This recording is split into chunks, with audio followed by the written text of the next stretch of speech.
Kelompok separatis Papua telah resmi dikategorikan sebagai gerakan teror. Masyarakat mendukung keputusan tersebut karena faktanya kelompok tersebut tidak saja tega membunuh TNI, Polri, namun juga rakyat tidak berdosa. Kelompok kriminal bersenjata KKB Papua telah ditetapkan sebagai kelompok teroris oleh pemerintah. Guru Besar Hukum Internasional Universitas Indonesia, Hikmahanto Juwana, menilai bahwa sikap pemerintah disebut sudah tepat berdasarkan Undang-Undang Terorisme. Hikmahanto juga menilai tindak kekerasan hingga upaya menghilangkan nyawa seseorang yang dilakukan oleh KKB di Papua sudah tergolong tindakan terorisme. Ia menyebut setidaknya terdapat 3 kategori tindak kekerasan yang dilakukan KKB di Papua. Pertama, yaitu penggunaan kekerasan dalam bentuk KKB. Namun, kekerasan yang digunakan pihak ini tidak bertujuan untuk memisahkan diri dari NKRI atau mengusung ideologi separatisme. Kedua, yakni kategori penggunaan kekerasan untuk tujuan memisahkan diri dari NKRI.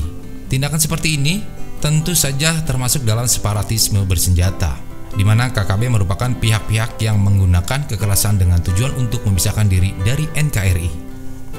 Hikmahanto menyatakan bahwa target kelompok separatis bersenjata tersebut adalah instalasi militer atau pemerintahan, bukan penduduk sipil.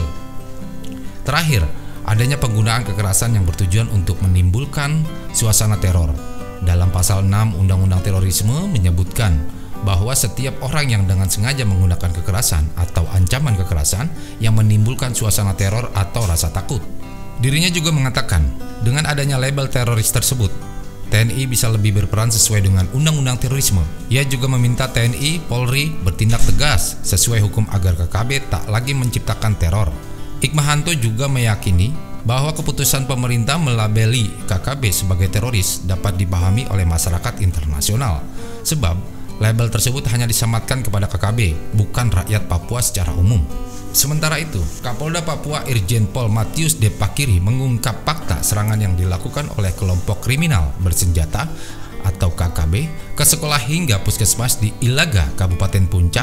Aksi teror itu dilakukan KKB sejak Minggu 2 Mei hingga 3 Mei 2021. Matius mengatakan KKB menyerang sekolah dan puskesmas karena menduga markas TNI, Polri berada di sana.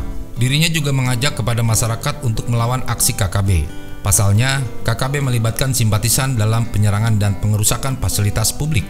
Sebagaimana diketahui, KKB kembali melakukan aksinya dengan membakar gedung SD, puskesmas, dan rumah dinas guru distrik Ilaga, Kabupaten Puncak. Kelompok tersebut ternyata juga kembali menyebarkan teror ke masyarakat di Papua. Bahkan mereka juga secara terang-terangan mengincar kelompok suku Jawa di Papua. Terkait hal itu, Karopenmas Dip Humas Polri Brigjen Pol Rusdi Hartono mengatakan, TNI Polri berkewajiban memastikan keamanan masyarakat Papua dari ancaman kelompok teroris. Rusdi menuturkan, TNI Polri di Papua selalu berusaha menciptakan keamanan dan kedamaian. Pihaknya juga sudah mengantisipasi segala bentuk ancaman. Sementara itu, pemberian label teroris terhadap KKB tentu saja bukanlah hal yang berlebihan, mengingat bahwa gerakan mereka didukung oleh persenjataan yang dapat mereka gunakan untuk kepentingan mereka. Direktur Penegakan Hukum Badan Nasional Penanggulangan Terorisme (BNPT), Brigadir Jenderal Edi Hartono mengungkapkan bahwa label teroris untuk kelompok bersenjata di Papua diberikan untuk mempersempit ruang gerak dan pendanaan. Menurut Edi, hal tersebut telah diatur dalam Undang-Undang Nomor 5 Tahun 2018 tentang pemberantasan tindak pidana terorisme. Melalui undang-undang tersebut, pemerintah tentu dapat mengambil langkah strategis untuk mencegah aksi teror. Sehingga peluang-peluang yang selama ini tidak tersentuh yang dilakukan KKB ini diharapkan dengan kerangka Undang-Undang Nomor 5 2018 itu mempersempit gerakan. Dia menuturkan bahwa selama ini upaya pemerintah untuk mencegah aksi KKB di Papua terbatas. Pemerintah hanya bisa mengatasi aksi-aksi KKB lewat peradilan tindak pidana khusus. Menurutnya, Undang-Undang Nomor 5 2018 akan memberi hak bagi pemerintah dalam mencegah aksi kekerasan yang dilakukan oleh KKB. Pencegahan aksi teror seperti diatur dalam Undang-Undang Nomor 5 2018 yang dibagi menjadi 3, yakni kesiapsiagaan nasional, kontraradikalisasi, dan deradikalisasi. Melalui 3 kewenangan itu, pemerintah tentu saja dapat memblokir akses pendanaan terhadap sebuah kelompok teror. Edi meyakini organisasi Papua Merdeka selama ini mendapat pendanaan untuk melaksanakan kegiatan.